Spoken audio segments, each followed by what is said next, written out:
નમસ્કાર વિદ્યાર્થી મિત્રો, ફરી એકવાર તમારું સ્વાગત છે અમારી યુટ્યુબ ચેનલમાં. તો મિત્રો, આજે આપણે વિડીયોમાં શું જોવાના છીએ? તો આજે આપણે વિડીયોમાં ધોરણ 10નું ગુજરાતીનું પેપર સોલ્યુશન જોવાનું છું, પ્રથમ પરીક્ષા માટેનું, જે હમણાં થોડાક સમયમાં આપણે શરૂ થવાની છે. તેના ટોટલ માર્ક રહેશે 80 ગુણનું પેપર રહેશે, કુલ સમય રહેશે 3 કલાક. અને મિત્રો, આ બીજો ભાગ છે. આની પહેલાં આપણે પાર્ટ 1 એટલે કે પહેલો ભાગ કરાવી ચૂક્યા છીએ. પાર્ટ 1 જોવાનો બાકી હોય તો આપણી ચેનલ ઉપર અપલોડ છે, ત્યાંથી તમે જોઈ શકશો. પાર્ટ 1 ત્યાંથી જોઈ લેજો. આ પાર્ટ બીજો છે, એટલે કે બીજો ભાગ છે, આમાં તમારે જોવાનો રહેશે. તો આ બધા ક્વેશ્ચનના આપણે આન્સર એમાં કરાવી ચૂક્યા છીએ, તો સાહિત્ય એ પાર્ટ જોઈ લેજો. જ્યાંથી આપણે બાકી છે એ ક્વેશ્ચનના આપણે હવે જવાબ તમને કરાવી દઈએ.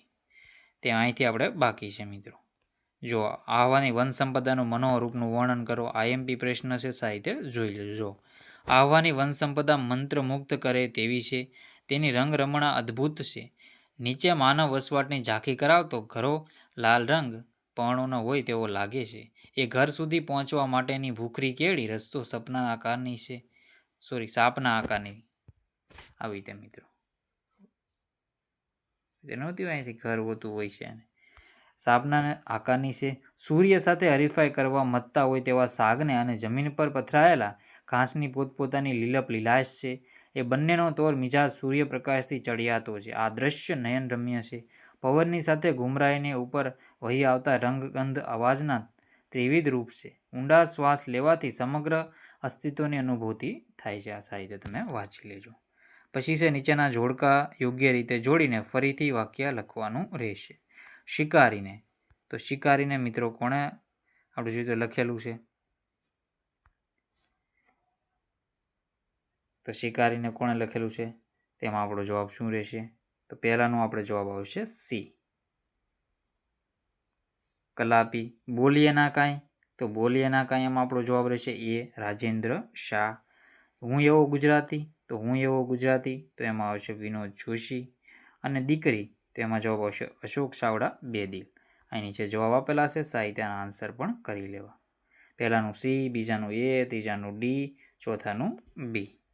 નીચેના શબ્દોની સાચી જોડણી શોધીને લખવાની રહેશે. અહીંયા સુધી તમે સાહિત્ય બધું પેપર જોઈ લીધું છે. જુઓ બધા ક્વેશ્ચનો. તો આપણે આગળના ક્વેશ્ચનો સાહિત્ય જોઈ લઈએ. વ્યાકરણ વિભાગ છે એ સાહિત્ય જોઈ લઈએ. પ્રશ્ન નંબર 6 છે, નીચેના શબ્દોની સાચી જોડણી શોધીને લખવાની છે. તેમાં આપણે જોઈએ તો હરીફાઈ, તો હરીફાઈની પહેલી જોડણી છે એ સાચી છે. પછી છે જિંદગી, તો જિંદગીની પણ પહેલી જોડણી સાચી છે. આવી રીતે જિંદગી લખાય છે, જો આવી રીતે પર મીંડો છે જિંદગી. પછી છે જિંદગી આવી ગયું મિત્રો, જવાબ પણ નીચે આપેલા છે. પછી છે શિબિર, તો શિબિરની જોડણી કઈ સાચી છે? તો આ જોડણી શિબિરની સાચી છે. આવી રીતે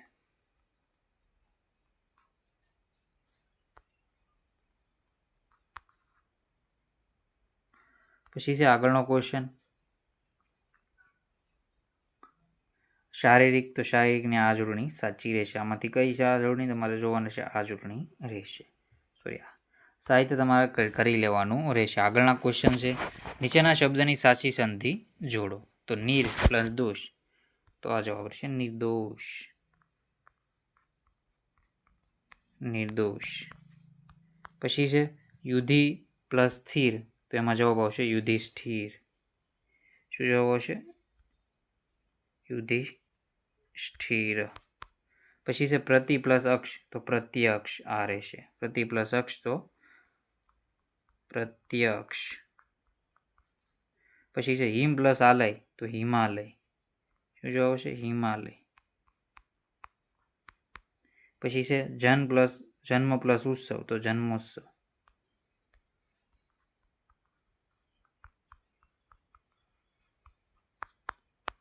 પછી નીચેના શબ્દનો સમાસ ઓળખાવો. નિર્મળ, તો નિર્મળ છે એ બહુવ્રીહી સમાસ રહેશે. કેવો સમાસ રહેશે? બહુવ્રીહી સમાસ રહેશે. નિર્મળ તો બહુવ્રીહી. પછી ત્રિકોણ, તો દ્વિગુ. ત્રિકોણ છે આપણે જોઈએ તો સંખ્યા દર્શાવે છે. તો આવી રીતે પંચતંત્ર, તો એવી રીતે આવી જાય. ભયંકર, તો ઉપપદ સમાસ છે. ભજનાનંદ, તો મધ્યમ પદ લોપી સમાસ રહેશે. પછી છે બંને શબ્દોનો જોડણી ભેદે થતો અર્થભેદ જણાવો. તો ગુણ, તો ગુણ તો શું થશે? આ ગુણ મિત્રો જો એક કોથળો થશે એક ગુણ અને એક ગુણ થશે સદગુણ. એક આવી રીતે ગુણ હોય અને એક આ ગુણ હોય.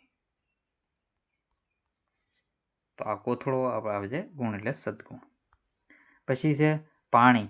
તો પાણી તો આ જળ થશે. આ પાણી તો જળ અને આ પાણી તો હાથ.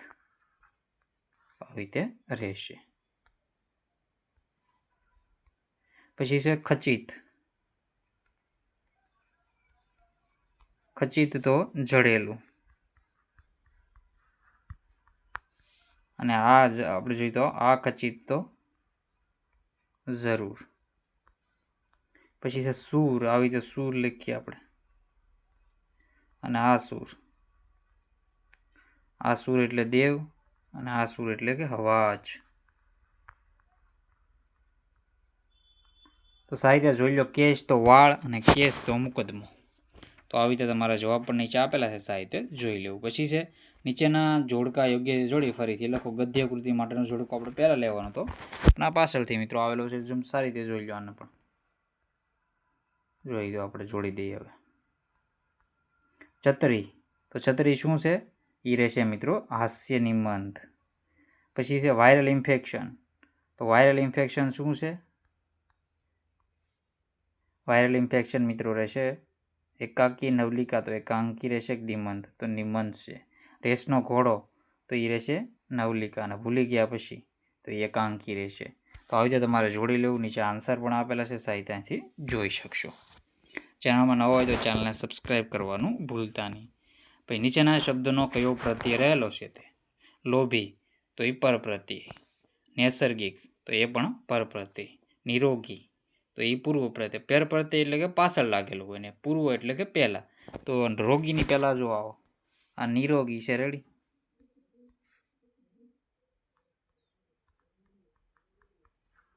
નિરોગી છે તો આ રોગીની પહેલા લાગેલું છે. ની અલગ થઈ જાય અને રોગી તો રોગીની પહેલા તો એ પૂર્વ આવશે અને પાછળ લાગે તો એ પ્રત્યય. નર્મદા. નર્મદા તો નર્મ પ્લસ દા તો નર્મદા. નર્મદે નાર પરપ્રત્યય લાગશે. પછી છે નીચેના રૂઢિપ્રયોગના અર્થ આપવાના છે. આંખ ભીની થવી તો લાગણી સભર થવું. જીવ ઊંચો થઈ જવો તો ઊંચાટ કે ચિંતા થવી. તુર્યનો તાર જાગી ઉઠવો તો સમજણ શક્તિનો ઉદય થવો. પછી નીચેના શબ્દ સમૂહ છે જોઈ લો. જેની પત્ની મૃત્યુ પામી હોય તો વિધુર. વૃદ્ધજનો રહેવાનું સ્થળ તો ઘરડા ઘર કે વૃદ્ધાશ્રમ. પૃથ્વી અને આકાશની જ્યાં સંધિ દેખાતી હોય તે રેખા તો ક્ષિતિજ. નદીની કાંકરાવાળી જાડી રહેતી તો વેકોર. પછી આ નિબંધ છે. આપણે 2 નિબંધ આપ્યા છે. આઈએમપી હોય એવા તમારે કરી લેવા. પુસ્તકો આપણા સાચા મિત્રો. પર્યાવરણ બચાવ, પર્યાવરણ સુરક્ષા, પર્યાવરણની જાળવણી. પછી આ તમારે અર્થ વિસ્તાર કરવાનો છે. સાહિત્યનો જોઈ લો જવાબ. આઈએમપી છે એ બધા ક્વેશ્ચનો આપણે લીધેલા છે. આ જ પૂછાય એવું જરૂરી નથી પણ આની જેવા ક્વેશ્ચનો જરૂર હશે તો પ્રેક્ટિસ તમારે સારી એવી થઈ જાય. પછી તમારા અહેવાલ લખવાનો છે. નદીમાં ભારે પૂર. પૂરે વેરેલો વિનાશ. બાલાસિનોર તારીખ છે 8/10/2016. તો સાહિત્ય તમે જોઈ લેજો. ચેનલમાં નવા હોય તો ચેનલને સબસ્ક્રાઈબ કરવાનું ભૂલતા નહીં. તો મિત્રો વિડીયોને એન્ડ કરીએ છીએ. જય હિન્દ, જય ભારત.